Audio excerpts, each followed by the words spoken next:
নবীজির প্রিয় আশিক অনেকে দাবি করে, নবীকে অনেক ভালোবাসে, মুখে মুখে বলে নবীকে বেশি ভালোবাসি, কিন্তু নবীর আদর্শের উপরে যখন আঘাত আসে, নাস্তিকরা যখন দাড়িকে নিয়ে কটাক্ষ করে, আমার ভাইরা তখন এইরকম অনেক ইমানদার আছে, দলের স্বার্থেও হতে পারে কিন্তু মুখে মুখে নবীকে ভালোবাসি, নবীর আদর্শ নিয়ে তারা রক্ত ঝরাচ্ছে, এইরকম তারপরে কিছু ইমানদার নামকে বাস্তে মুসলমান, মুখটাকে বন্ধ রাখে। কথা বলুন ঠিক না বেটি? শুধু তাই নয়, সুযোগ পেলে অসংখ্য ইমানদার আছে নিজের দলের কথা চিন্তা করে, নিজের ব্যবসার কথা চিন্তা করে, অসংখ্য ইমানদার আছে চিন্তা করে এইখানে এই আলেমের বিরুদ্ধে কথা না বললে আমার ক্ষমতা যাবে, আমার ব্যবসার 12টা বাজবে, এই চিন্তা করে নবীর ওয়ারিস আলেম ওলামাদের সঙ্গে খারাপ ব্যবহার করে। আওয়াজ দিয়ে বলুন কথা ঠিক না বেঠি? নবীকে যদি প্রকৃতপক্ষে ভালোবাসতে চাও ও মুসলমান ভাইরা, লা ইউমিনু আহাদুকুম হাত্তা আকুনা আহাব্বা ইলাইহি মিন ওয়ালিদিহি ওয়া ওয়ালাদিহি ওয়ান নাসি আজমাইন, আমার জীবনের চাইতে আমি নবীকে বেশি ভালোবাসবো। দুই হাত তুলে বলতে হবে কারা রাজি আছো? বিল্লাহি মিনাশ শাইতানির রাজীম।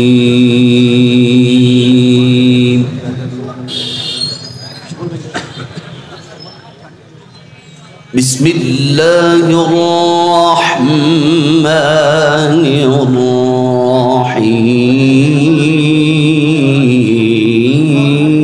রহিম।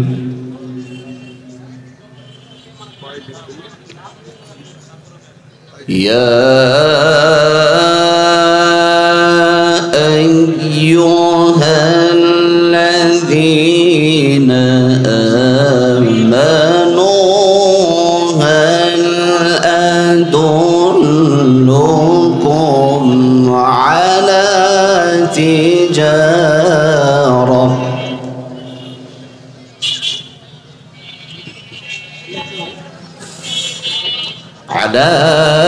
تجارة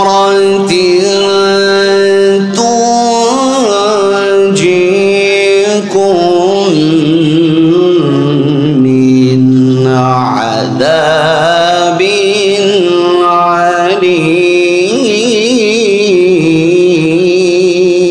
عليم.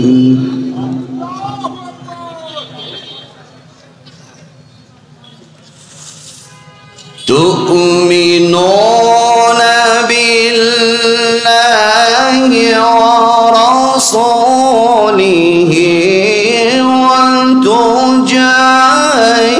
وتجاهدون في سبيل الله.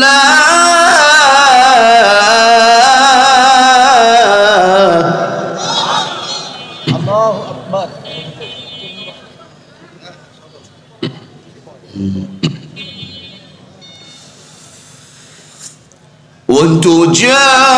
وتجاهدون في سبيل الله بأموالكم وأنفسكم.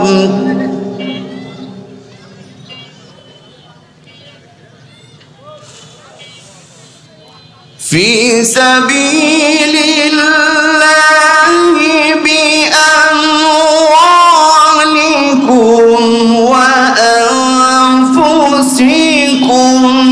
ذلكم خير لكم إن كنتم تعلمون.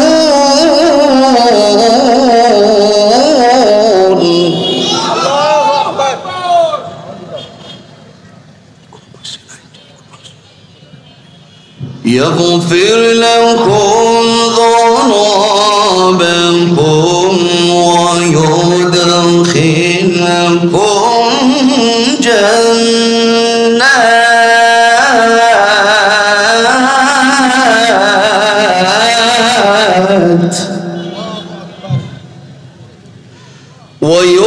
ويدخلكم جنات تجري من تحت تحتها الأنهار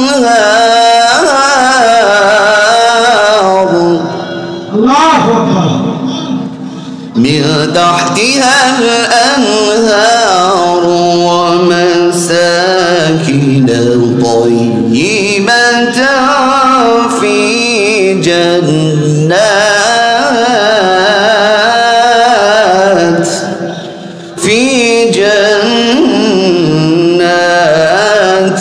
عدن ذلك الفوز العظيم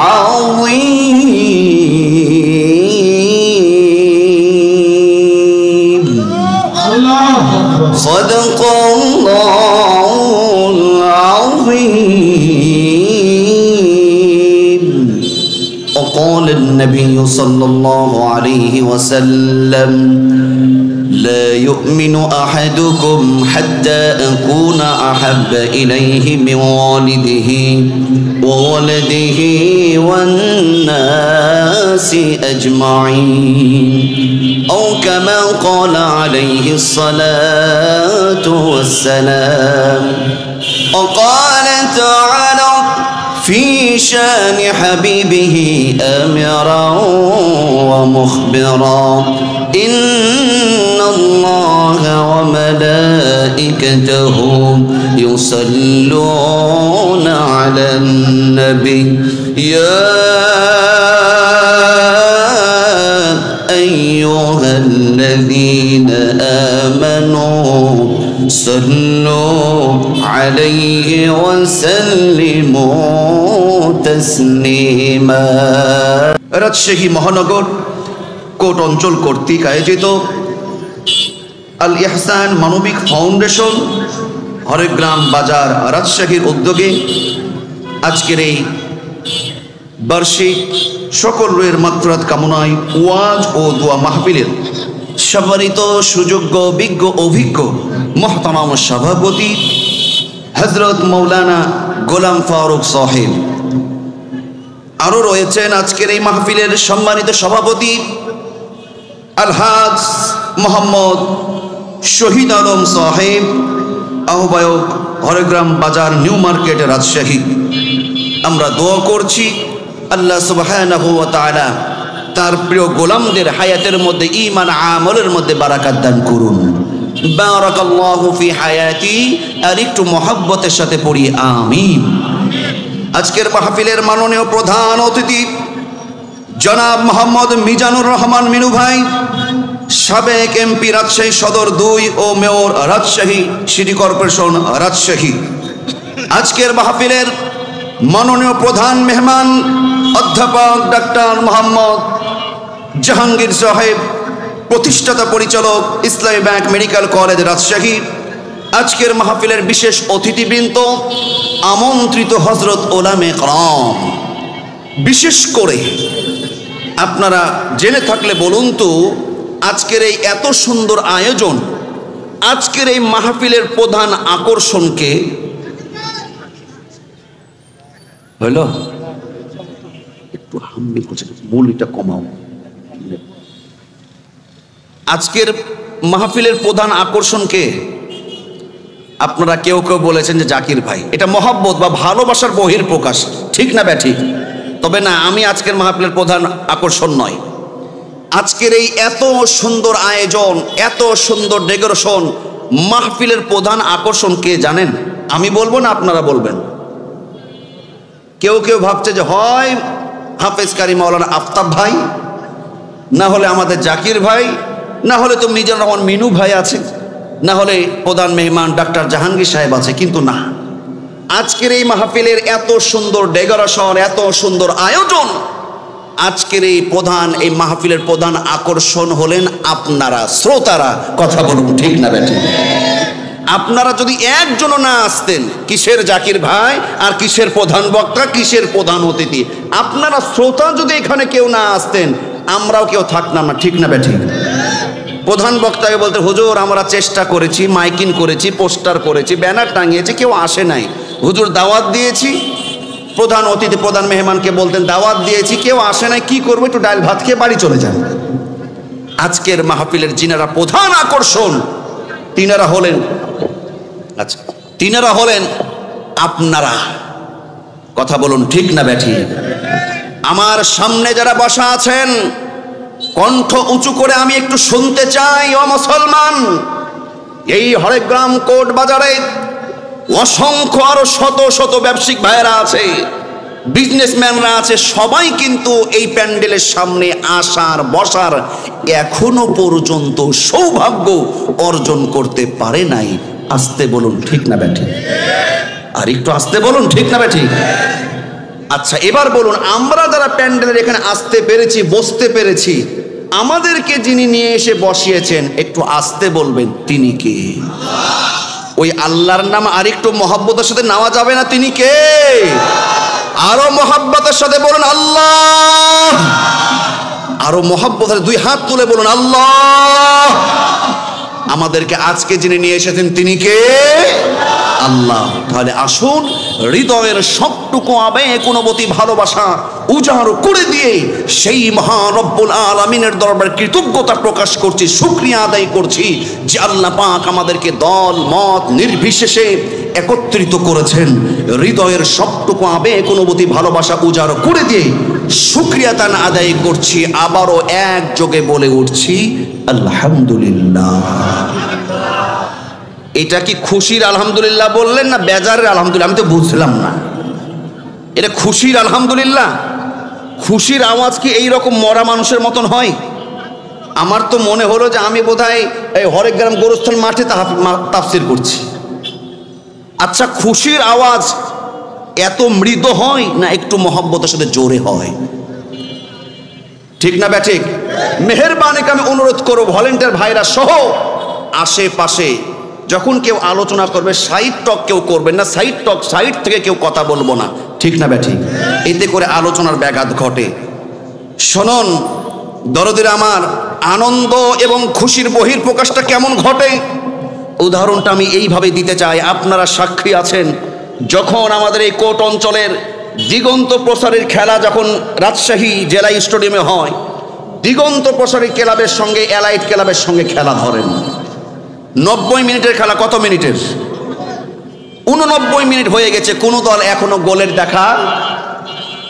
দেখা পাই নাই। 89 মিনিটের মাথায় যদি দেখেন যে এলাইট ক্লাবকে এই কোট অঞ্চলের দিগন্ত প্রসারের ভাইয়েরা, এই যে আমার রাশেদ ভাই আছে, খেলেছে এক সময়, 89 মিনিটে যদি এই দিগন্ত প্রসারের ভাইরা যদি একটা গোল দিয়ে দেয়, এই অঞ্চলে যত দর্শক রয়েছে ওনারা কি মরা মানুষের মতন বসে থাকবেন না আস্তে একটা আওয়াজ দেয়? এমন একটা আওয়াজ দেয়, ঠিক না ব্যাঠিক? এই আওয়াজটা কি মরা মানুষের মতন হয় না তাজা মানুষের মতন? আমি একটু মহব্বতের সাথে খুশি প্রকাশের জন্য আর একবারও শুকরিয়া আদায় করছি, মহব্বতের সাথে পড়ি আলহামদুলিল্লাহ। মাশাআল্লাহ, এই তো পরিবেশটা একটা সুন্দর হয়ে আসুন অতঃপর লক্ষ কোটি দরুদ ও সালাম পেশ করছি সেই নবীর প্রতি যিনি আপনার আমার দয়ার নবী, আখির জামানার পয়গম্বর নবী, বিশ্ব নবী মুহাম্মদুর রাসূলুল্লাহ সাল্লাল্লাহু আলাইহি ওয়াসাল্লামের উপর। সাথে সাথে এই মুহূর্তে মাগফিরাত কামনা করছি আমরা যারা উপস্থিত হয়েছি, যারা উপস্থিত হতে পারি নাই, আমাদের অনেকের মা বাবা ভাই বোন ময় মুরব্বী আত্মীয় স্বজন মাটির বাড়ি কবরে আছে না নাই? আল্লাহ পাক প্রত্যেকটা ইমানদার মুসলমানগুলোকে ক্ষমা করে জান্নাতের মেহমান বানিয়ে নিন। আমরা পড়ছি আল্লাহুম্মা আমিন। আমার দিকে খেয়াল করুন, আমি সরাসরি যতটুকু সময় পাবো ইনশাল্লাহ কোরআন সুন্নাহর আলোকে বিষয়ভিত্তিক আলোচনা করার চেষ্টা করব। ওমা তাওফিকি ইল্লা বিল্লাহ। আপনারা আছেন? আলোচনা শুরু করব না দেরি করব? আপনারা আছেন? একটু হাত তোলেন কে কে নাই? আছেন তো? না আসলে নাই? আসুন, আল্লাহ পাক কবুল করুন। দরদির আমার, কোরআনুল কারিমে মোট সূরার সংখ্যা কয়টি? মোট সূরার সংখ্যা কয়টি? মাশাআল্লাহ, আমার পান্না ভাইয়ের মতন শ্রোতা আর যদি 10টা হলে ভালো লাগতো। জানা থাকলে বলুন, আওয়াজ দিয়ে সবাইকে বলতে হবে। এইগুলো একটা মাহফিল শুধু গরম আর সুরসার না, কি এটা একটা ক্লাস, ঠিক না ব্যাঠি? কোরআনে মোট সূরার সংখ্যা কয়টি? 114টি। আমার সাথে কথা বলবেন, যাদের জানা থাকবে না আপনাদের আওয়াজে তাদেরও জানা হয়ে যাবে। আমি কোরআনুল কারীমের 114টি সূরার মধ্য থেকে 61 নম্বর সূরা, কত নম্বর সূরা? 61 নম্বর সূরা। সূরার নাম হলো সূরাতুস আস-সফ। সূরাতুস সফ সূরার নাম কি? কত নম্বর সূরা? 61 নম্বর সূরা সূরাতুস সফ থেকে আমি 3খানা আয়াত তেলাওয়াত করেছি। আয়াত নাম্বার হলো 10, 11 এবং 12। কয়টি আয়াত? সূরার নাম কি? সফ। কত নম্বর সূরা? 61 নম্বর সূরা। সূরার নাম কি? আমি মুখস্থ করাচ্ছি এই জন্য পরে বাড়িতে গেলে আলোচনাগুলো যে আপনি একটু কোরআন খুলে বা আপনি ইন্টারনেটের মাধ্যমে দেখলে আপনার বুঝতে আরো সহজ হবে। সূরা সফের কত নম্বর 3টা আয়াত, কত কত আয়াত তেলাওয়াত করেছি? 10, 11, 12। এই আয়াতে আল্লাহ পাক ঈমানদার মুমিনদের সঙ্গে একটা চুক্তি করেছেন। একটা চুক্তি করেছেন, সেই চুক্তিটা কি আমরা আজকে জানবো। আসুন আমরা সরাসরি আয়াতে যেতে চাই। আল্লাহ সুবহানাহু ওয়া তাআলা কুরআনুল কারীমের 61 নম্বর সূরা সূরাতুস সফের 10 নম্বর আয়াতে বলেন, ইয়া আইয়ুহাল্লাযীনা আমানু হাল আদুল্লুকুম আলা তিজারাতিন তুনজিকুম মিন আযাবিন আলীম। আমার আল্লাহ কি বলেন শুনুন। আল্লাহ বলেন, ইয়া আইয়ুহাল্লাযীনা আমানু, ও ইউ হু হ্যাভ বিলিভ, যারা নাকি বিশ্বাস স্থাপন করেছো। আমার আল্লাহ বলেন যারা নাকি ঈমান আনয়ন করেছো। আমার আল্লাহ এইখানে শুধুমাত্র কেবলমাত্র একমাত্র এক শ্রেণীর মানুষকে ডাক দিয়ে বলছেন, তারা হলো ঈমানদার। বলি সুবহানাল্লাহ। আল্লাহ পাক এইখানে কাদেরকে ডাক দিয়ে বলছেন? আরো আওয়াজ দিয়ে বলুন, কাদেরকে? ঈমানদারদেরকে ডাক দিয়া বলছেন, ইয়া আইয়ুহাল্লাযীনা আমানু হাল আদুল্লুকুম আলা তিজারা। আল্লাহ পাক বলছে, হে ঈমানদারগণ, আমি কি তোমাদেরকে এমন একটি লাভজনক ব্যবসার সন্ধান দেব না? আল্লাহ প্রশ্ন করছেন কাদেরকে? কাদেরকে? ঈমানদারদেরকে। হে ঈমানদারগণ, আমি কি তোমাদেরকে এমন একটা ব্যবসার সন্ধান দেব, তুনজিকুম মিন আযাবিন আলীম, যেই ব্যবসাটা তোমরা যদি করো তোমরা কঠিন যন্ত্রণাদায়ক আযাব শাস্তি থেকে রক্ষা পাবে। অতএব জাহান্নামের আযাব শাস্তি থেকে রক্ষা যারা পাবে, জান্নাতে স্থান তাদের হবে। বলি সুবহানাল্লাহ।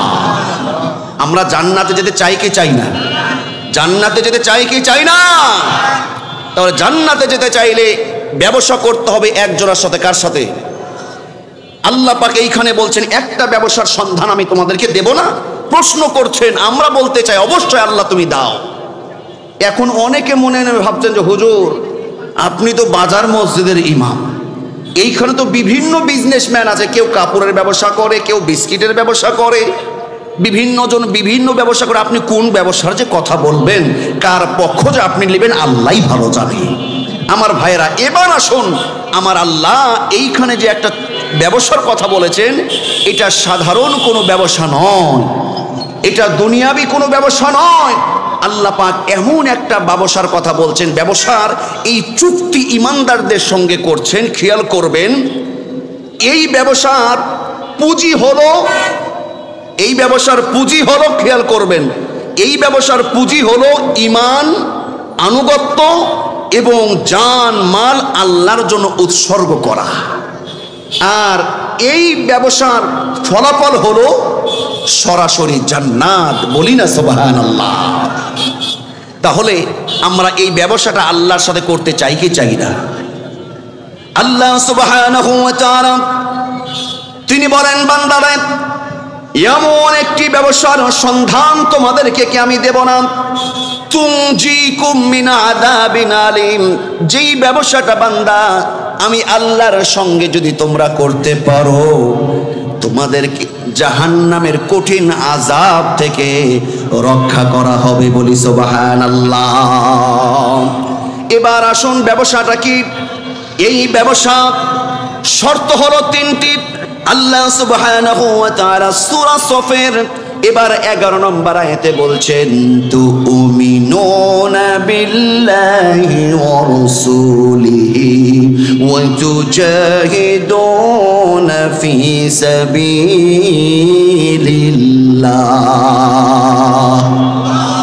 আমার আল্লাহ রাব্বুল আলামিন এমন ব্যবসার কথা বলছেন, এইখানে ব্যবসার শর্ত হলো তিনটি। বলুন তো কয়টি? এই ব্যবসা আমরা করতে চাই কি চাই না? তাহলে ব্যবসা করতে চাইলে মনে প্রাণে আগে মেনে নিতে হবে শর্ত রয়েছে কয়টি? তিনটি শর্ত। এই ব্যবসাটা তিনটি শর্তের মাধ্যমে পরিপূর্ণ হবে। নাম্বার 1, 1 নম্বর হলো তুমিনুনা বিল্লাহ। আল্লাহ বলছেন তুমিনুনা বিল্লাহ, আল্লাহর প্রতি পরিপূর্ণভাবে ঈমান আনয়ন করো। বলি না সুবহানাল্লাহ। এখন অনেকে চিন্তা করছেন, হুজুর আমরা ঈমানদার মুসলমান বিধাই তো এইখানে এসেছি, কিন্তু আমরা কি খাঁটি ঈমানদার মুসলমান হতে পেরেছি? আওয়াজ দিয়ে বলুন, হতে পেরেছি? এটা আমার কথা নয়, আল্লাহ পাক এইখানে বলছেন তুমিনুনা বিল্লাহ। 1 নম্বর শর্ত হলো পরিপূর্ণ খাঁটি ঈমান আনতে হবে। কার উপরে? যতক্ষণ আপনি আল্লাহর উপরে খাঁটি ঈমান আনতে পারবেন না, ততক্ষণ নামাজ, রোজায়, হজ, যাকাত, জিহাদে, ইসলামী কাজে, যে কোনো ইবাদতে পরিপূর্ণ ইন্টারেস্ট, মজা আপনি পাবেন না। কথা কি বুঝতে পারছেন? আল্লাহ পাক এইখানে বলছে তুমিনুনা বিল্লাহ, আল্লাহর প্রতি ঈমান আনো। কিন্তু প্রথমে এই ব্যবসাটা আল্লাহ পাক করতে চাচ্ছেন কাদের সঙ্গে? কাফেরদের সঙ্গে, মুনাফিকদের সঙ্গে, না কাদের সঙ্গে? ঈমানদারদের সঙ্গে ব্যবসা করতে চাচ্ছেন। আবার ঈমানদারের কথা ও মুসলমান, তাহলে কারণ আছে না নাই? গভীর মনোযোগ দিবেন দরদের আমার। বর্তমান বাংলাদেশে আমি তো মনে করি 99% নয়, 90% মুসলমান নয়। এক একজন গবেষণার এক একজন ফাইসালা এই রকম দেয়। কেউ বলে 99% মুসলমানের দেশ, কেউ বলে বাংলাদেশ 56% মুসলমানের দেশ, কেউ বলে 90% মুসলমানের দেশ। দরদিরা আমার, আপনি একটু ডানে বামে লক্ষ্য করে দেখেন আমাদের ঈমানের অবস্থা কি, তাহলে আপনিও আমার সঙ্গে একমত হবেন। আমি মনে করি 90% মুসলমানের দেশ নয়, আমাদের আদর্শ চলন বলন বলে এই বাংলাদেশে 50% মুসলমান হবে কি সন্দেহ আছে? মুসলমান আওয়াজ দিয়ে বলতে হবে, ঠিক না বেঠিক? শুধু নামাজ পড়লেই মুসলমান হওয়া যায় না, শুধু দাড়ি রাখলেই মুসলমান হওয়া যায় না।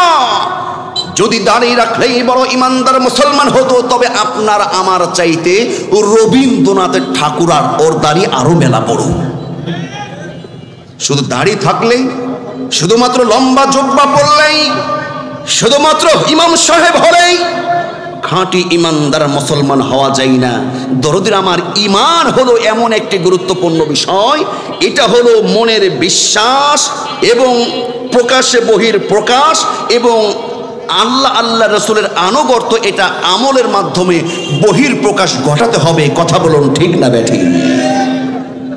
আমার আল্লাহ সুবহানাহু ওয়া তাআলা এইখানে বলছেন তুমিনুনা বিল্লাহ।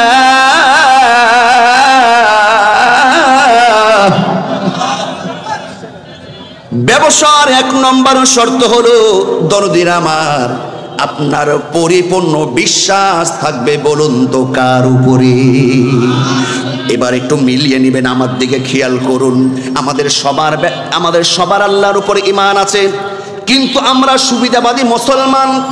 যেইখানে আমার লাভ আছে, আমার দলের লাভ আছে, আমার স্বার্থ আছে, আমার পরিবারের লাভ আছে, আমার ব্যবসার লাভ আছে, সেইখানে আমাদের বিশ্বাস আছে।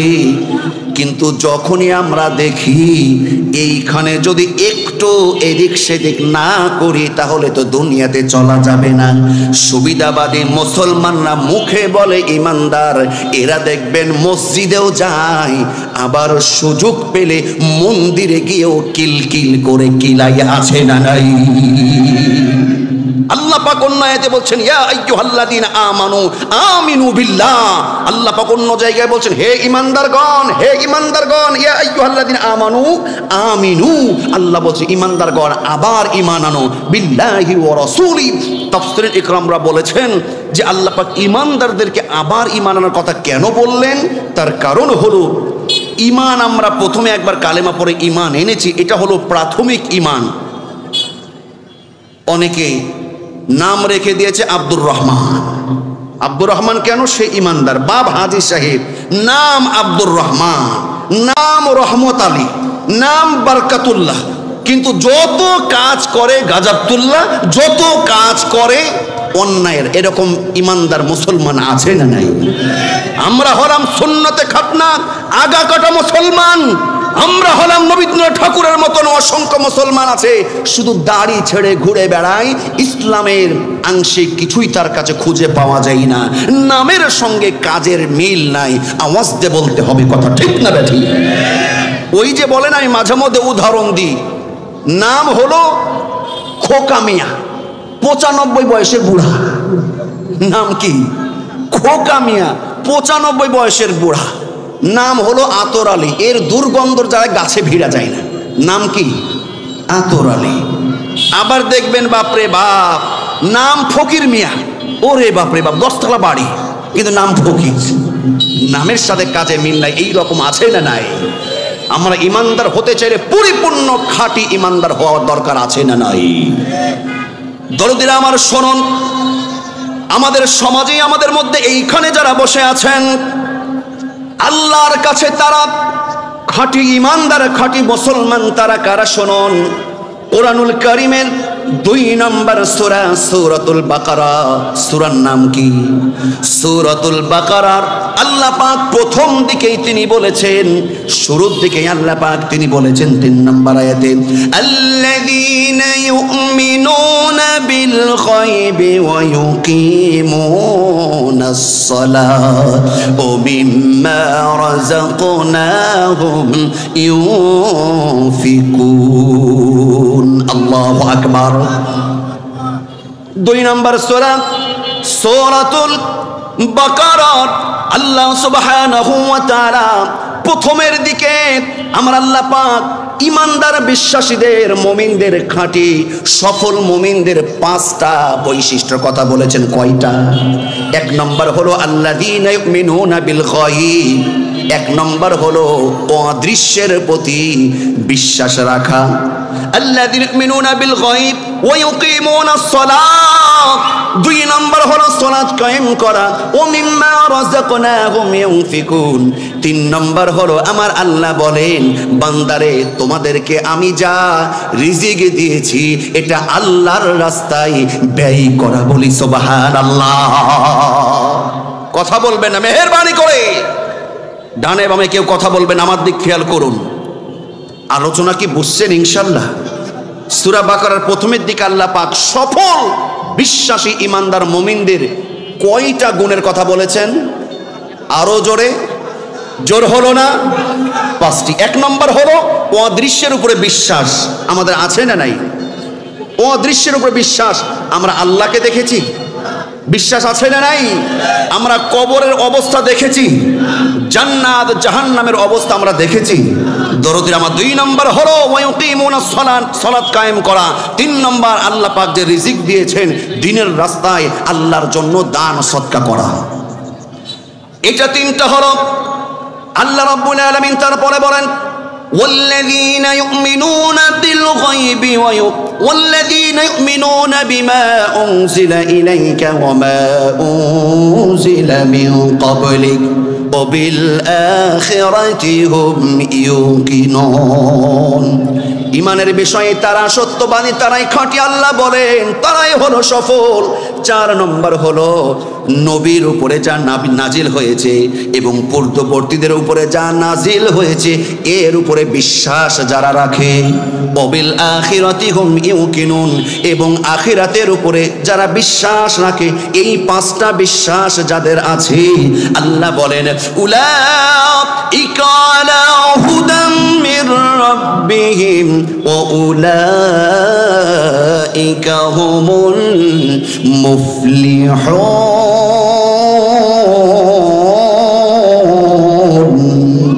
আমার আল্লাহ বলছেন এরাই হলো সফল মুমিন ঈমানদার। চিৎকার করে বলুন মারহাবা। আমরা আল্লাহকে দেখি নাই, আমরা নবীকে দেখি নাই, জাহান্নামকে দেখি নাই, জাহান্নামের ভয় আছে, জান্নাত দেখি নাই, জান্নাতে যাওয়ার প্রত্যাশা, আশা, আকাঙ্ক্ষা আমাদের আছে না নাই? দরদিরা আমার, নাস্তিকদের এই বিশ্বাস নাই। নাস্তিকরা বলে আনসিন ইজ নাথিং, যা দেখি না তা বিশ্বাস করি না। দরদিরা আমার, নাস্তিকরা বিভিন্ন যুক্তি খাড়া করে, নাস্তিকরা বিভিন্ন যুক্তি খাড়া করে। তারা বলে যে যা দেখা যায় না তা কি বিশ্বাস করা যায়? নাউজুবিল্লাহ বলবেন না। আপনারা কি ঘুমিয়ে গেছেন? আছেন? নাস্তিকদের এই রকম কথা আছে না নাই? তারা বলে যা দেখি না তা বিশ্বাস করি না। এরা বলে দুনিয়াটা এমনি এমনি হয়েছে, এটা ন্যাচারাল, প্রাকৃতিকভাবে দুনিয়াটা তৈরি হয়, আবার দুনিয়াটার গাছপালা এইভাবে এমনিতে ধ্বংস হয়ে যায়। একজন স্রষ্টা আছে না নাই?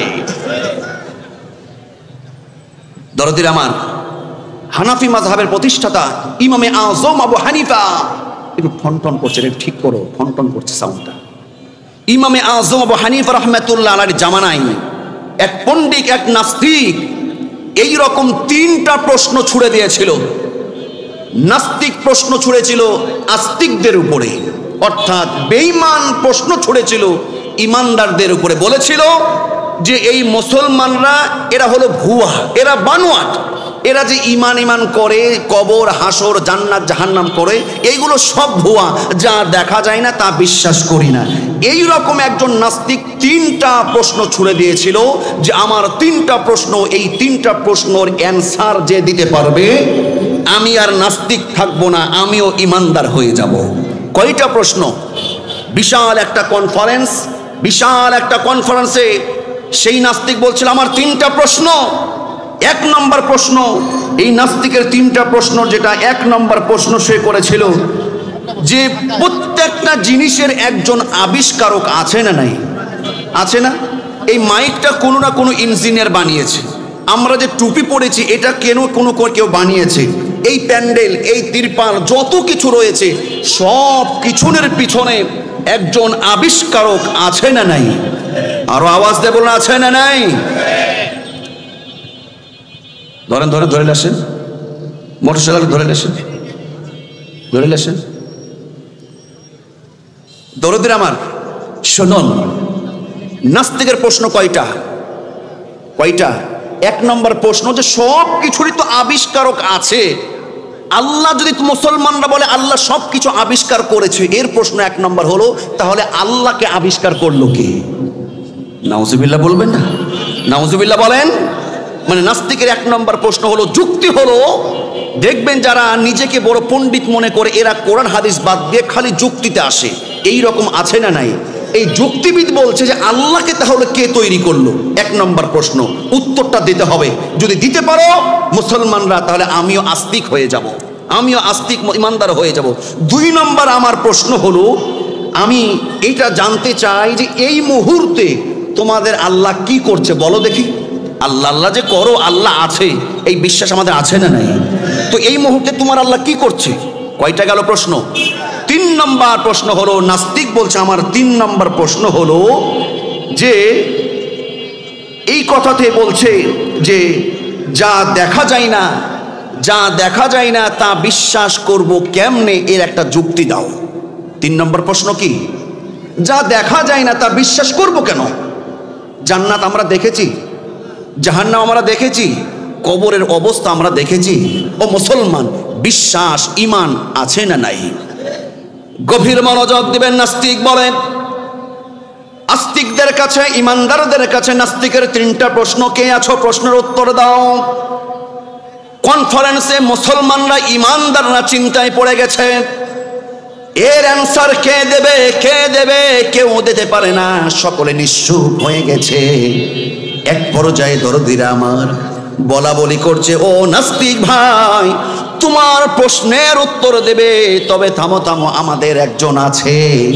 দরদিরা আমার সবাই বলছে যে একজন বিচক্ষণশীল একজন ইমাম সাহেব আমাদের আছে। তখন তার কেবল শৈশব কাল চলছে, বয়স কেবল যৌবন পেয়েছে।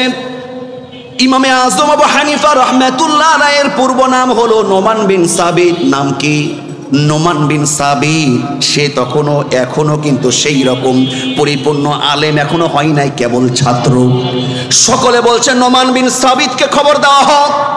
নোমান বিন সাবিত ইনি হলেন হানাফি মাযহাবের প্রতিষ্ঠাতা।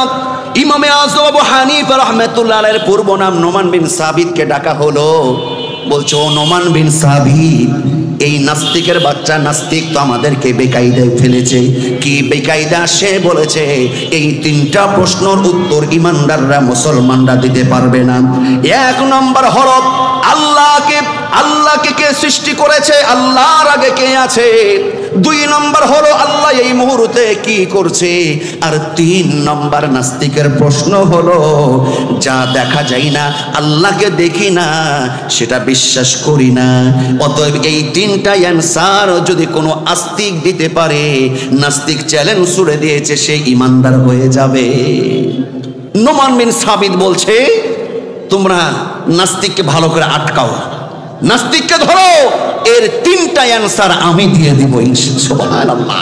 হাজির নাস্তিক বলছে, ও ছেলে, তুমি উত্তর দেবে? বলছে, হ্যাঁ আমি উত্তর দেব। বলছে, তাই? এত বড় বড় পণ্ডিতরা আছে, তারা উত্তর দিতে পারলো না, তুমি তাহলে দাও তো। আমার এক নম্বর প্রশ্ন হলো, উত্তর দিতে পারলে আমি কিন্তু মুসলমান হয়ে যাব। এক নম্বর উত্তর হলো, সব কিছুরই একজন আবিষ্কারক আছে। আল্লাহকে আবিষ্কার করেছে কে? বলি নাউজুবিল্লাহ। অতএব আল্লাহর আগে কে আছে? কি বেকায়দা! এটা একটা প্রশ্ন হলো। ইমামে আজম আবু হানিফা নোমান বিন সাবিত এবার বলছে, ও নাস্তিক ভাই, আপনি আগে কথা দেন, আপনার এই তিনটা অ্যান্সার যদি আমি দিতে পারি, আপনি কি সত্যি আস্তিক হবেন? সত্যি কি আপনি মুসলমান কালেমা পড়বেন? বলছে, অবশ্যই, কেন নয়। এবার বলছে, ঠিক আছে, আপনার এক নম্বর উত্তর হলো একজন গণিত পণ্ডিত, একটা গাণিতকে একজনকে ডেকে নিয়ে আসা হোক, যে অঙ্ক ভালো বুঝে, ডেকে নিয়ে আসা হলো। এবার বলা হলো, ও গণিত মাস্টার, তুমি 1 থেকে গুনতে শুরু করো। এবার গুনতে শুরু করলো, 1 2 3 4 5 6 7 8 9 10। নোমান বিন সাবিত বললেন, মাস্টার সাহেব আপনি থামেন, স্টপ। এবার 10 থেকে আপনি গুনতে শুরু করেন, পিছনের দিকে যান। এবার বলছে 10 9 8 7 6 5 4 3 2 1। থেমে গেছে। নোমান বিন সাবিত বলছে, হ্যাঁ গণিত সাহেব, মাস্টার সাহেব থামলেন কেন? গুনতে থাকেন, গুনতে থাকেন, আমি তো আপনার থামতে বলি নাই। 10 বলেছেন, তখন থামতে বলেছি, তাই থেমেছেন। আপনি থামলেন কেন? গুনতে থাকেন। বলছে, কি গুনবো? আর তো কিছু নাই, আপনি গুনতে থাকেন। 2 1 বলছে, থেমে গেছে। মানে আপনি গুনতে থাকেন। বলছে, কিছু নাই, একের পরে শূন্য, তারপর আর কিছু নাই। আমার আল্লাহ হলেন এমন আল্লাহ, আল্লাহর পরে আর দ্বিতীয় কিছু নয়। আমার আল্লাহ হলেন এক, কুল হুয়াল্লাহু আহাদ, আল্লাহুস সামাদ, লাম ইয়ালিদ ওয়া লাম ইউলাদ ওয়া লাম ইয়াকুল লাহু কুফুয়ান আহাদ। 2 হাত তুলে বলুন, কথা ঠিক না বেঠিক? আমার আল্লাহর পর আর কে আছে? এবার মাথা গরম, মাথা ঠান্ডা হয়ে গেছে, চুপ মেরে গেছে। চুপ মেরার নমুনা হলো সে মেনে নিয়েছে। এবার বলছে, ঠিক আছে, 2 নম্বর উত্তরটা দাও দেখি। 2 নম্বর উত্তরটা কি? সে বলছে, তার 2 নম্বর প্রশ্ন হলো, এই মুহূর্তে তোমাদের আল্লাহ করছে কি? প্রশ্ন কি? প্রশ্ন কি? এই মুহূর্তে আল্লাহ কি করছে? বলছে, ঠিক আছে। ও নাস্তিক সাহেব, তাহলে আপনার এই উত্তরটা আমি দিচ্ছি, শুনুন। তার আগে আপনার কাছে আমি একটা প্রশ্ন করতে চাই। নাস্তিকের মাথা গরম। কি আপনি খালি প্রশ্ন? কি আপনার কাছে? আপনি আমার কাছে প্রশ্ন শুরু করছেন। আমি আপনাকে প্রশ্ন করেছি, এর উত্তরটা আপনি দেন। এই কথা বলছে কে? নাস্তিক। তখন বলছে আপনার উত্তর আমি দিব, কিন্তু আগে আপনি আমার একটা প্রশ্নের উত্তর দেন। এবার একটু সাইডে কথা বলেন, নিয়ে আসেন। এইখানে আগে থেকে বললাম যে এগুলো আপনার সাইডেই করবেন, সব কিছু ঠিক করা আছে।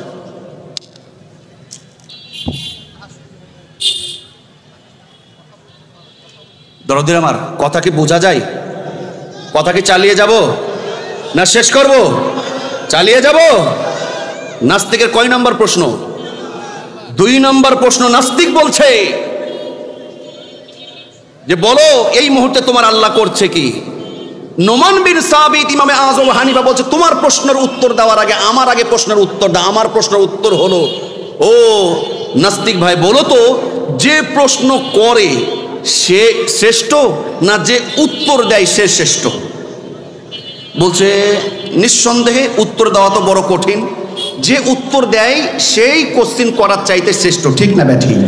তখন বলছে যদি এটাই হয় উত্তর তো আমি দেব, তুমি প্রশ্ন করেছো, তুমি যে সম্মানের চেয়ারে বসে আছো ওই সম্মানের চেয়ার থেকে তুমি নামো, যেহেতু আমি শ্রেষ্ঠ ওই চেয়ারে আমি বসবো, তুমি নিচে বসো। বলি মারহাবা। এই কথা যখন বলেছে নাস্তিক চুপ মেরে গেছে। যুক্তি কথা যেহেতু ঠিক আছে, এবার নোমান বিন সাবিতের কথা অনুযায়ী নাস্তিক সেই সম্মানিত সভাপতির চেয়ারটা ছাড়তে বাধ্য হয়েছে। এবার নিচে গিয়ে বসেছে ছোট্ট বালক নোমান বিন সাবিত, এবার সেই সম্মানিত চেয়ারে বসেছে।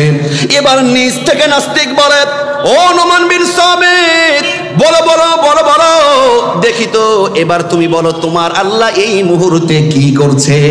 দরদির আমার, এবার নোমান বিন সাবিত ইমামে আজম আবু হানিফা রাহমাতুল্লাহ আলাইহি বলে, ও নাস্তিক কান খাড়া করে শোনো, আমার আল্লাহ এই মুহূর্তে একজন নাস্তিকের ঘাড় ধরে সম্মানিত চেয়ার থেকে নিচে নামিয়ে যিনি আমাকে সম্মানিত চেয়ারে বসিয়েছে তিনি হলেন আমার আল্লাহ। এই মুহূর্তে আমার আল্লাহ নাস্তিক তোমাকে ঘাড় ধরে নিচে নামিয়েছে। বলি সুবহানাল্লাহ। কমিয়ে দেন, দরকার আওয়াজ অধিক ঘুরিয়ে দেন। সম্মান দেওয়ার মালিককে, সম্মান দেওয়ার মালিককে, ফ্যান লাগবে না, ঘুরিয়ে দেন। সম্মান দেওয়ার মালিককে। এবার নোমান বিন সাবিত যখন এই কথা বলেন, দরদি আমার, নাস্তিকের 3 নম্বর প্রশ্ন হলো, নাস্তিক এবার বলে বুঝলাম, 2টার অ্যান্সার পেলাম, এবার বলো বলো ইমানদার মুসলমানরা তোমরা বলো, বলতে পারো কি দেখি? আমার 3 নম্বর প্রশ্ন হলো, যাকে দেখা যায় না, আল্লাহকে দেখা যায় কি যায় না? দেখা যায় না। বলছে তাকে দেখা যায় না, এটা বিশ্বাস করব কেন? এই কথা বলতে দেরি, এই কথা বলতে দেরি নাস্তিকের ঘাড়ের উপরে একটা বসান দেওয়া হয়ে গেছে। বলছে কি এই তো মুসলমানদের দোষ, না পেরে এবার মারধর করলা। ইমাম সাহেব বোঝাই তোমাকে মারলো কে? বলছে কেন আপনাদের লোকই তো মারলো। কই কখন মারলো? কোথায় মারলো? দেখলেন এখানে? কোথায় ব্যথা? বলছে এইখানে ব্যথা করছো। কই ব্যথা দেখি? বলছে ব্যথা কি দেখা যায়? ব্যথা দেখা যায় না, বাতাস দেখা যায় না, বিশ্বাস করো। তোমাকে মেরেছে, ব্যথা যাচ্ছে দেখা যাচ্ছে না, বিশ্বাস করছো। আমার আল্লাহকেও সাধারণ চোখে দেখা যায় না, বিশ্বাস ইমানের চোখ দিয়ে করতে হয়। বলি সুবহানাল্লাহ। দরদিরা আমার, এই কথা যখন বলে নাস্তিক মাথা নত করতে বাধ্য হয়েছে। নাস্তিক বলছে আমাকে কালেমা পড়িয়ে দাও, লা ইলাহা ইল্লাল্লাহু মুহাম্মাদুর রাসূলুল্লাহ সাল্লাল্লাহু, একটু কালেমা পড়ুন, লা ইলাহা, জোরে লা ইলাহা, আরো জোরে লা ইলাহা।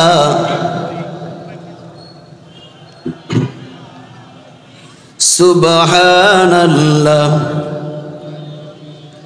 সুবহানাল্লাহ আলহামদুলিল্লাহ, লা ইলাহা ইল্লাল্লাহু মুহাম্মাদুর রাসূলুল্লাহ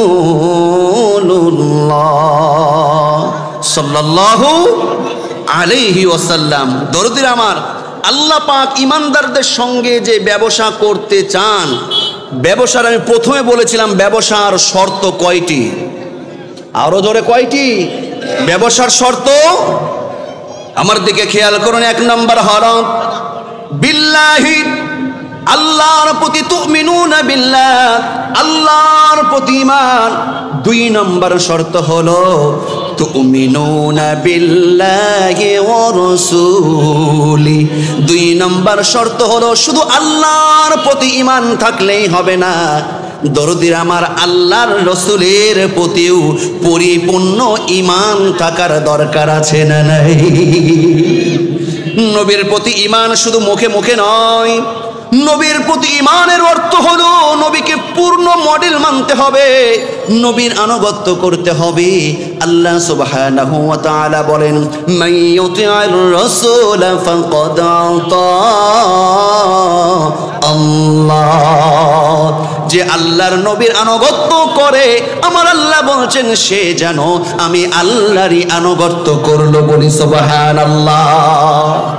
1 নম্বর হলো আল্লাহর প্রতি পরিপূর্ণ ঈমান। 2 নম্বর হলো রাসূলের প্রতি পরিপূর্ণ ঈমান বিশ্বাস। এবং এই রাসূলের প্রতি বিশ্বাসটা আপনার তখনই বহির প্রকাশ পাবে যখন আপনি নবীজিকে আপনার আদর্শ মনে করবেন, বলি সুবহানাল্লাহ। আল্লাহর নবী বলেন, লা ইউমিনু আহাদুকুম হাত্তা আকুনা আহাব্বা ইলাইহি মিন ওয়ালিদিহি ওয়া ওয়ালাদিহি ওয়ান নাসি আজমাইন। আল্লাহর নবী বলছেন সে ততক্ষণ পর্যন্ত ইমানদার মুসলমান হতে পারবে না যতক্ষণ তার পরিবার, তার জান মাল, এমনকি নিজের চাইতে আমি নবী মুহাম্মদুর রাসূলুল্লাহ সাল্লাল্লাহু আলাইহি ওয়াসাল্লামকে বেশি ভালোবাসতে পারবে না। আল্লাহু আকবার, আল্লাহু আকবার। তাহলে আমাদের যিনি আদর্শ, আমাদের যিনি মডেল, তিনি কে? মুহাম্মাদুর রাসূলুল্লাহ। কোনো রকম সন্দেহ রাখা যাবে না। নবীর আদর্শ, চিন্তা করছেন নবীর আদর্শ ঢিলা ঢালা পোশাকের মধ্যে আছে। নবীর আদর্শ হলো সালাম দেওয়া সুন্নাত, দাওয়াত দেওয়া, দাওয়াত খাওয়া সুন্নাত, সেইগুলো ঠিক আছে। নবীজি খেজুর পছন্দ করতেন, নবীজি মধু খেতেন, এইগুলো খাওয়া সুন্নাত, সব ঠিক আছে। কিন্তু প্রয়োজনে দিন কায়েমের জন্য বুকের তাজা রক্ত যদি ইসলামের জন্য জমিনে ঢেলে দেওয়ার প্রয়োজন হয়, এটাও হলো একটা বড় সুন্নাত। আওয়াজ দিয়ে বলুন, কথা ঠিক না বেঠি? কিন্তু আমরা হলাম সুবিধাবাদী, মুখে মুখে নবীকে ভালোবাসি, নবীকে ভালোবাসি। উদাহরণটা এইভাবে দিতে চাই, একজন স্ত্রী তার স্বামীকে বলে, ও স্বামী আমি তোমাকে খুব ভালোবাসি। এই রকম আমাদের মধ্যে অসংখ্য স্ত্রী আছে, দেখবেন স্বামীদেরকে মুখে বলে খুব ভালোবাসি, খুব ভালোবাসি। প্রকৃতপক্ষে মুখের কথা এবং কাজে অনেক স্ত্রীরই মিল নাই। এই রকম পুরুষ আমাদের সমাজে আছে না নাই? আওয়াজ দেবেন, আছে না নাই? থাকলে হাত তোলেন তো কে কে? দেখছেন তাও কয়েকটা হাত তুলেছে। আছে, কিন্তু এইখানে নাই। অবশ্যই আছে না নাই? দরদের আমার শোনন, একজন স্ত্রী কথায় কথায় স্বামীকে বলছে, ও স্বামী I love you, I love you. স্বামী ভ্যান চালায়, কি চালায়? স্বামী কি চালায়? স্বামী চিন্তা করে ভ্যান চালক হলে কি হবে, মাশাআল্লাহ বউ পেয়েছি একটা। কয়জনের বউ এরকম হয় রে, উঠতে বসতে স্বামী গো আই লাভ ইউ। এই কথা বলে আর ভালোবাসা দিও না, আই লাভ ইউ আর বলো না, আমি একটু বাইরে যাই, টাকা রোজগার করার দরকার আছে না নাই? এবার ভ্যান চালক স্ত্রীর কাছ থেকে বিদায় নিয়ে বাইরে গেছে। স্ত্রী আমাকে এত ভালোবাসে, আমার টাকা পয়সা বাড়ি গাড়ি না থাকতে পারে, মাশাআল্লাহ আমার একটা কি আছে, কি আছে? বউ আছে। এই কথা যখন বলছে, এই চিন্তা করতে করতে করতে করতে ভ্যান আলা নিয়ে যে গাড়ি, ভ্যান ড্রেনের মধ্যে ফেলে দিয়েছে। ড্রেনের মধ্যে যখন ফেলে অ্যাক্সিডেন্ট করেছে, এর হাতে পায়ে এর খাম জখম হয়েছে, রক্ত বের হয়েছে। এবার ভ্যানটাকে এক কোনায় ফেলে তুলে তাড়াতাড়ি ভ্যান চালক বাড়িতে, ও এই করতে করতে রক্ত মাখা পা নিয়ে বাড়িতে ঢুকেছে। স্ত্রী গো খোলো, এই যে রক্ত বের হয়ে গড়িয়ে গড়িয়ে রক্ত পড়ে যাচ্ছে। স্ত্রী দেখছে সর্বনাশ, তাও বলছে, স্বামী ও স্বামী তোমাকে আমি খুব ভালোবাসি, I love you, I love you. দেখছে তাও বলছে স্বামী, স্ত্রী বলছে স্বামী গো তোমাকে আমি খুব ভালোবাসি, I love you, I love you. স্বামীর কি মাথা ঠিক থাকে? বলছে ধুর তোর ছাতার মাথা, আই লাভ ইউর পাতা কিছু বলে আমার রক্ত গড়িয়ে গড়িয়ে যাচ্ছে। তুমি যদি সত্যি আমাকে ভালোবাসো একটা স্যাভলন নিয়ে আসো, তুলা নিয়ে এসে আমাকে ব্যান্ডিশ করার চিন্তা করো, সেইগুলো তুমি না খেয়াল করে মুখে মুখে আই লাভ ইউ। তুই আমাকে ভালোবাসিস না আমার সাথে মিথ্যাবাদী প্রতারণা করিস? কথা বলুন ঠিক না ব্যাঠি? নবীজির প্রিয় আশেক অনেকে দাবি করে নবীকে অনেক ভালোবাসে, মুখে মুখে বলে নবীকে বেশি ভালোবাসি, কিন্তু নবীর আদর্শের উপরে যখন আঘাত আসে, নাস্তিকরা যখন দাড়িকে নিয়ে কটাক্ষ করে, আমার ভাইরা তখন এইরকম অনেক ইমানদার আছে দলের স্বার্থেও হতে পারে কিন্তু মুখে মুখে নবীকে ভালোবাসি, নবীর আদর্শ নিয়ে তারা রক্ত ঝরাচ্ছে, এইরকম তারপরে কিছু ইমানদার নামকে বাস্তে মুসলমান মুখটাকে বন্ধ রাখে। কথা বলুন ঠিক না ব্যাটি? শুধু তাই নয়, সুযোগ পেলে অসংখ্য ইমানদার আছে নিজের দলের কথা চিন্তা করে, নিজের ব্যবসার কথা চিন্তা করে, অসংখ্য ইমানদার আছে চিন্তা করে এইখানে এই আলেমের বিরুদ্ধে কথা না বললে আমার ক্ষমতা যাবে, আমার ব্যবসার 12টা বাজবে, এই চিন্তা করে নবীর ওয়ারিস আলেম আমাদের সঙ্গে খারাপ ব্যবহার করে। আওয়াজ দিয়ে বলুন কথা ঠিক না ব্যাঠি? নবীকে যদি প্রকৃতপক্ষে ভালোবাসতে চাও ও মুসলমান ভাইরা, লা ইউমিনু আহাদুকুম হাত্তা আকুনা আহাব্বা ইলাইহি মিন ওয়ালিদিহি ওয়া ওয়ালাদিহি ওয়ান নাসি আজমাইন। আমার জীবনের চাইতে আমি নবীকে বেশি ভালোবাসবো।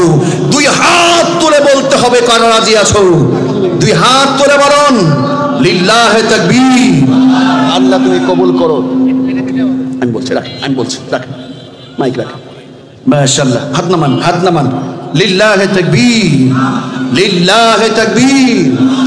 মাশাআল্লাহ। সম্মানিত প্রিয় উপস্থিতি, সম্মানিত প্রিয় হাজিরিন, হ্যান্ডবিলটা কই? আমাদের আজকের মাহফিলের প্রধান মেহমান, আমাদের প্রধান মেহমান অধ্যাপক ডক্টর মোহাম্মদ জাহাঙ্গীর সাহেব আমাদের মাঝে উপস্থিত হয়েছেন।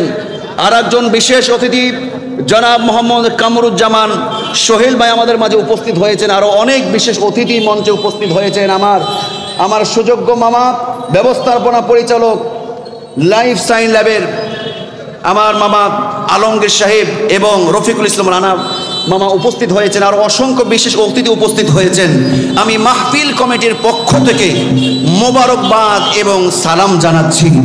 সম্মানিত হাজিরিন, সম্মানিত সুধী মণ্ডলী, আমি যথাসময় কথা শেষ করব। আমি বলছিলাম আমরা মুখে নয়, আমরা কাজে নবীর প্রতি আনুগত্য ভালোবাসা দেখাবো ইনশাআল্লাহ। আল্লাহ রাব্বুল আলামিন সূরাতুস সাফের 10 নম্বর আয়াতে যে ব্যবসার কথা বলছিলেন, এই ব্যবসার পুঁজি হলো, এই ব্যবসার পুঁজি হলো ঈমান, আনুগত্য এবং জানমাল সর্বোচ্চ দিয়ে এই ব্যবসাটা করতে হবে। দরদির আমার, এবং এই ব্যবসার প্রফিট হলো, এই ব্যবসার পুরস্কার হলো, এই ব্যবসার লাভ হলো আমার আল্লাহ তাদেরকে ক্ষমা করে জান্নাত দিয়ে দিবে। বলি সুবহানাল্লাহ। এই ব্যবসা করবে যারা, 3টা শর্ত মানবে তারা। 1 নম্বর হলো তুমিনুনা বিল্লাহ, আল্লাহর প্রতি ঈমান পরিপূর্ণ থাকতে হবে। তুমিনুনা বিল্লাহি ওয়া রাসূলি, 2 নম্বর হলো পরিপূর্ণ রাসূলের প্রতি ঈমান আনতে হবে। এবং সর্বশেষ 3 নম্বর হলো আমার আল্লাহ রাব্বুল আলামিন বলেন ওয়া তুজাহিদুনা ফি সাবিলিল্লাহি বিআমওয়ালিকুম ওয়া আনফুসিকুম। 3 নম্বর শর্ত হলো, 3 নম্বর শর্ত হলো জান মাল সর্বোচ্চ দিয়ে আল্লাহর রাস্তায় প্রয়োজনে জিহাদ করবে। বলি সুবহানাল্লাহ। 3 নম্বর শর্ত হলো ওয়া তুজাহিদুনা ফি সাবিলিল্লাহ বিআমওয়ালিকুম ওয়া আনফুসিকুম। আমার আল্লাহ বলছেন 3 নম্বর শর্ত হলো যে ইমানদার মুসলমান যারা সঠিক ব্যবসা করতে চায় তাদের জন্য 3 নম্বর শর্ত হলো ওয়াতুজাহিদুনা ফি সাবিলিল্লাহ, আল্লাহর পথে জিহাদ করবে। কি দিয়ে? ওয়াতুজাহিদুনা ফি সাবিলিল্লাহ বিআমওয়ালিকুম ওয়া আনফুসিকুম, জান এবং মাল। এখন চিন্তা করুন যে হুজুর জান মাল সবই দিয়ে দিই, তাহলে সব কিছু তো শেষ হয়ে গেল, থাকলেটা কি? তাহলে তো আমাদের লস হয়ে গেল নাকি? আসলে কি লস হলো? যালিকুম খায়রুল লাকুম ইন কুনতুম তা'লামুন। আল্লাহ বলছে শেষ নয়, বরং এটাই তোমাদের জন্য উত্তম যদি তোমরা বুঝো। বলি সুবহানাল্লাহ। দরদের আমার শুনুন, ইমানদারের সবচাইতে সাফল্য হলো, সবচাইতে চাওয়া পাওয়া হলো ইমানদাররা জীবনের বিনিময়ে, জানমালের বিনিময়ে ইমানদাররা জান্নাতি হতে চাই। কথা বলুন ঠিক না বেঠি? এই ব্যতীত যদি অন্য কিছু ধান্দা থাকে, বাড়ি করব, গাড়ি করব, ব্যাংক ব্যালেন্স করব, ক্ষমতায় যাব, দরদির আমার এটা প্রকৃত সফলতার মানদণ্ড নয়। যদি মনে করেন ক্ষমতায় কয়েকবার থাকতে পারলে তাহলে তো আমি সফল হয়ে গেলাম, যদি এটাই হতো 16 বছর ক্ষমতায় থাকার পরে এদের সফলতা কোথায় গেছে, এখন সেই দলের পরিচয় দিতেও অনেকের পায়জামা নষ্ট হয়ে যায়। কথা বলুন ঠিক কি না? দুনিয়ার ক্ষমতা, দুনিয়ার বাড়ি গাড়ি এটা আপন সফলতা নয়, আসল সফলতা নয়। ফামান যুহজিহা আনিন নার ওয়া উদখিলাল জান্নাত ফাকাদ ফাজ। আল্লাহ বলছেন কিয়ামতের দিনে, বিচারের দিনে যেই সমস্ত মানুষগুলোর আমলগুলো ওজন করার পরে আল্লাহর কাছে যারা প্রিয় হবে, সেটা ধনী হোক, গরিব হোক, ভালো হোক, কালো হোক, ফকির হোক, মিসকিন হোক, নারী হোক, পুরুষ হোক, আল্লাহ যার আমলে খুশি হয়ে যাদেরকে জাহান্নাম থেকে দূরে সরিয়ে জান্নাতের নিকটবর্তী করবেন, ফাকাদ ফাজ। আল্লাহ বলছেন এরাই হলো সবচাইতে বড় সফল এবং সফল কাম। বলি না সুবহানাল্লাহ। আমার ভাইয়েরা শুনুন, 3 নম্বর হলো ওয়াতুজাহিদুনা ফি সাবিলিল্লাহ। আল্লাহর রাস্তায় জিহাদ করতে হবে। এবার হাত তুলে বলুন আমরা রাজি আছি না নাই? আমরা রাজি আছি না নাই? এই জিহাদটা করতে হবে জান দিয়ে, মাল দিয়ে, সর্বোচ্চ দিয়ে। দরদিরা আমার, আল্লাহর জন্য জান মাল যদি আপনি উৎসর্গ করতে পারেন, আপনি কামিয়াবি হয়ে যাবেন। বলি সুবহানাল্লাহ। দরদিরা আমার শুনুন, সর্বশেষ যে কথাটা বলতে চাই, ছোট্ট 2 জন বালকের কথা বলতে চাই। আমরা তো প্রাপ্ত বয়স্ক হয়ে গেছি, কিন্তু 2 জন বালকের কথা শুনুন। ছোট্ট বালক, এইদিকে বিশ্ব নবী মুহাম্মদুর রাসূলুল্লাহ সাল্লাল্লাহু আলাইহি ওয়াসাল্লাম মুসলমানদের দুর্দিনের সময়, মুসলমানদের বিপদের সময় আমার দয়ার নবী বদরের যুদ্ধ কায়েম করবে। নবীজি বদরের যুদ্ধে যাবেন, এই জন্য মুসলমানদেরকে তৈরি করছেন। মুসলমানদের একটি লিস্টি তৈরি করছেন। যাবেন কোথায়? কোথায় যাবেন? বদরের যুদ্ধে যাবেন। দরদির আমার বলুন তো, বদরের যুদ্ধের মুসলমানদের সংখ্যা ছিল কত? আরো জোরে কত? জোর হলো না কত? 313 জন মুসলমানদের সদস্য ছিল। আমার দয়ার নবী বদরের যুদ্ধ যাবে, মুসলমানদের একটা লিস্টি তৈরি করছে, মুসলমানদের তৈরি করছে, যাচাই বাছাই করছে, যাকে তাকে নেওয়া যাবে না। দরদির আমার এই লিস্টে 311 জন হয়েছে। 300 কত জন? 11 জন হয়েছে। এখনো বাকি আছে কয়জন? লিস্ট অনুযায়ী 311 জন যখন হয়েছে, 2 জন বালক মুআদ ও মুআউইজ, 2 ভাই, আপন 2 ভাই, মুআজ ও মুআউইজ আপন 2 ভাই, কিন্তু ছোট্ট বালক, একটা ছোট ভাই আর একটা বড় ভাই। এবার বিশ্ব নবী যখন লিস্ট তৈরি করছেন, এই মুআজ এবং মুআউইজ এই 2 ভাই গিয়ে যখন গেছে, বলছি ইয়া রাসূলুল্লাহ আমরাও জিহাদের ময়দানে যেতে চাই। আমার নবী বলছেন তোমাদের এখনো উপযুক্ত যাওয়ার বয়স হয় নাই, তোমাদের যাওয়া যাবে না।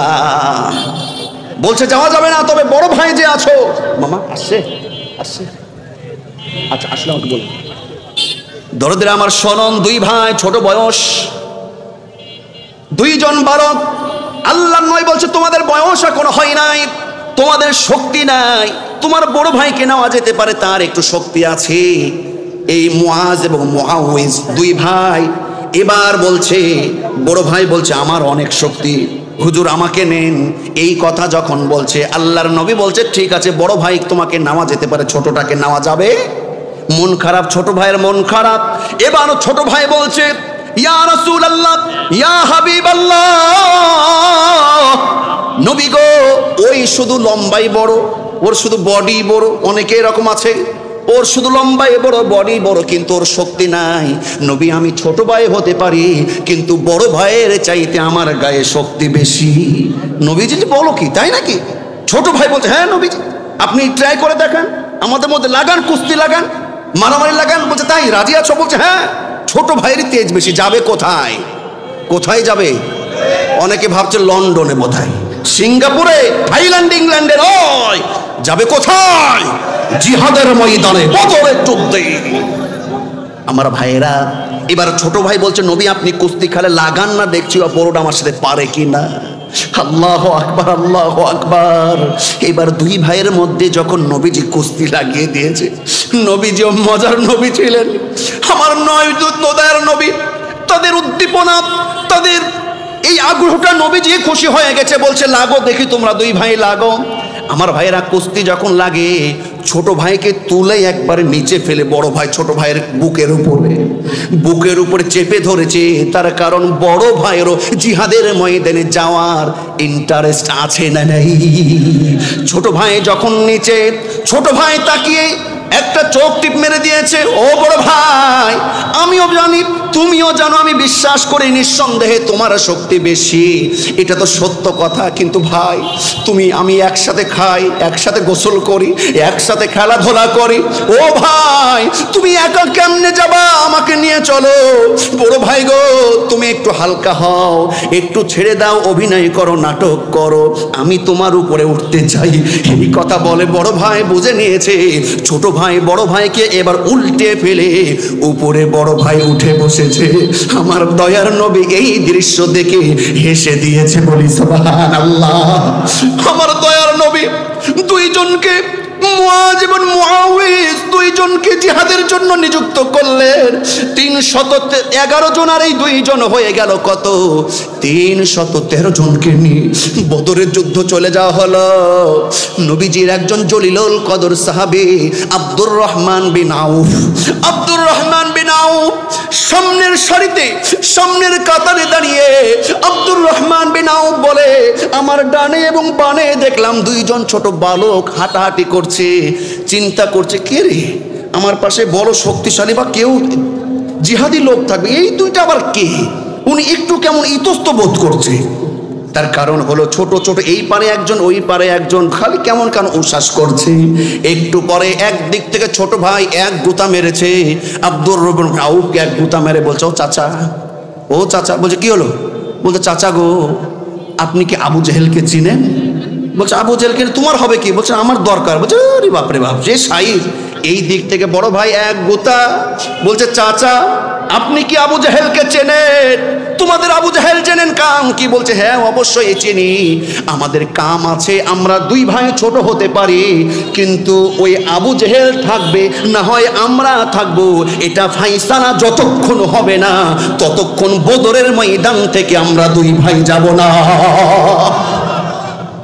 আমার ভাইরা, আব্দুর রহমান বিন আউফ অবাক হয়ে যায়, দুই ভাইকে বলে, ও দুই ভাই ছোট্ট বালক রে, ওই যে দেখছো চতুর্পাশে মানুষ ঘিরে আছে, তার মাঝখানে উটের উপরে যে সওরি করে যে বসে আছে, রাজাসনে যে বসে আছে, এটাই হলো আবু জেহেল। এই কথা বলতে দেরি হয়েছে, এক ভাই এক দৌড় দিয়ে আবু জেহেলের পায়ের উপরে খেজুরের ডাল দিয়ে আঘাত করেছে, আর এক ভাই এক দৌড় দিয়ে উটের পায়ের উপরে আঘাত করেছে। যখন উটের পায়ের উপরে আঘাত করে, উটটা যখন একটু কাত হয়ে যায়, আমার ভাইরা আবু জেহেল নিচে পড়ে যায়। দুই ভাই এবার ইচ্ছা তাকে আবু জেহেলকে আঘাত করা শুরু করেছে। আবু জেহেলের সাঙ্গপাঙ্গ গুন্ডা বাহিনীরা এই দুই ভাইয়ের এক ভাইকে অস্ত্র দিয়ে এক আঘাত করেছে। আঘাত হওয়ার সঙ্গে সঙ্গে এক ভাইয়ের ডান হাতটা কর্তন হয়ে ঝুলে গেছে।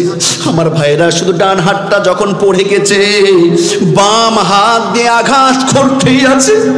এই হাতটা যখন ঝুলে যায়, চামড়ার সাথে লড়ছে, এক হাত দিয়ে যুদ্ধ করছে, কিন্তু যেহেতু চামড়ার সাথে লড়ছে এই হাতটা বারে বারে এসে বাম হাতের কাছে যেমন ডিস্টার্ব দিচ্ছে, সঙ্গে সঙ্গে ছোট্ট বালক দেরি না করে দেখছে ডান হাত ঝুলছে, তার কাছে বিরক্ত মনে হচ্ছে, যুদ্ধ করতে জিহাদ করতে কষ্ট মনে হচ্ছে, এই জন্য এই হাতটাকে পায়ের নিচে দেবে ধরে এক জোরে যখন টান মারে, এক টান মারার সঙ্গে সঙ্গে হাতটা তার জন্য ডিস্টার্ব ফিল হচ্ছে, হাতটাকে দূরে সরে ফেলিয়ে দেয়। বলি সুবহানাল্লাহ।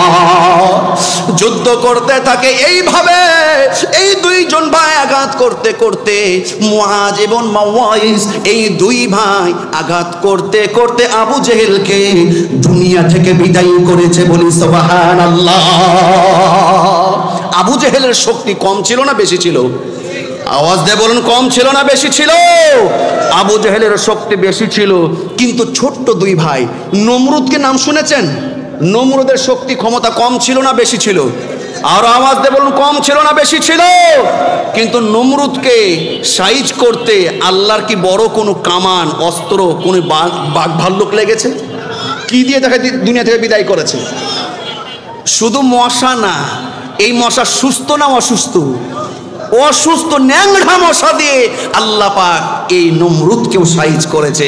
আবু জাহেলকে ইসলামের সঙ্গে দুশ্মনী করার জন্য, আমার নবীর সঙ্গে বাড়াবাড়ি করার জন্য দুইজন ছোট্ট বালকদের শেষ করেছে। দরদির আমার, আমাদের সামনে আরো জ্বলন্ত প্রমাণ, কি শক্তি কি ক্ষমতা আমরা দেখেছি। 16 বছর কি দাপট তাদের ছিল, তাদেরকে বিদায় করতে ইসলামের শক্তির সাথে বাড়াবাড়ি করার কারণে আমার ভাইরা এই স্বৈরাচারকে বিদায় করতে আমার এই জুলাই আন্দোলনে ছোট্ট ছোট্ট আমাদের ছেলেরাই তাদেরকে একেবারে বোল্ট আউট করেছে। আওয়াজে বলুন কথা ঠিক না ব্যাঠি? এই জন্য বলতে চাই, 3 নম্বর হলো আল্লাহর রাস্তায় আল্লাহর জন্য জান দিতে হবে, মাল দিতে হবে। ও দরদি ভারত, প্রয়োজন যদি হয় এই দেশটাকে স্বৈরাচার মুক্ত